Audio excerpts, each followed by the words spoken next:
Hey guys, welcome back. Day 133 of doing a Devo every day. We're going to be back in the book of John. In John 13, Jesus washes his disciples' feet. Let me read for y'all. It was just before the Passover festival. Jesus knew that the hour had come for him to leave this world and go to the Father. Having loved his own who were in the world, he loved them to the end. The evening meal was in progress, and the devil had already prompted Judas, the son of Simon, to betray Jesus. Jesus knew that the Father had put all things under his power and that he had come from God and was returning to God. So he got up from the meal, took off his outer clothing, and wrapped a towel around his waist. After that, he poured water into a basin and began to wash his disciples' feet, drying them with a towel that was wrapped around him. He came to Simon Peter, who said to him, "Lord, are you going to wash my feet?" Jesus replied, "You do not realize now what I am doing, but later you will understand." "No," said Peter, "you shall never wash my feet." Jesus answered, "Unless I wash you, you have no part with me." Then Lord, Simon Peter replied, "Not just my feet, but my hands and my head as well." Jesus answered, "Those who have a bath need only to wash their feet. Their whole body is clean, and you are clean, though not every one of you."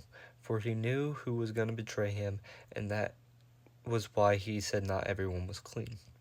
When he had finished washing their feet, he put on his clothes and returned to his place. "Do you understand what I have done for you?" he asked them. "You call me teacher and Lord, and rightfully so, for that is what I am. Now that I, your Lord and teacher, have washed your feet, you should also wash another's feet. I have set you an example that you should do as I have done for you. Very truly I tell you, no servant is greater than his master, no, nor is a messenger greater than the one who sent him. Now that you know these things, you will be blessed if you do them." So, a lot to unpack there in the first part of John 13. And the first part, I would say, is another example of Jesus foreshadowing with Judas and saying, "Not every one of you guys is clean," because Judas would later betray him.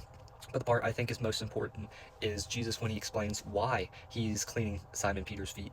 It's because he um, wants to set an example for others, an example for us, an example for the disciples at a time. And he says, Jesus, he has washed Simon's feet, and we should wash one another's feet. And that's sort of a metaphor of doing things for other people as Jesus would have done for us, as Jesus has done for us. And he talks about it, about how Jesus set an example of what we should do, and it is what he has done and what he is doing for us now. And I would say probably the best verse from this is 16, where he says, "Very truly I tell you, no servant is greater than his master, nor is a messenger greater than the one who sent him." And Jesus is saying he is no greater than his master, and that's God. And no messenger greater than the one who sent him, which is again God. And now that we know these things, we are blessed if we do them. We are blessed if we pursue a Christ-like life. And that's what he's saying here.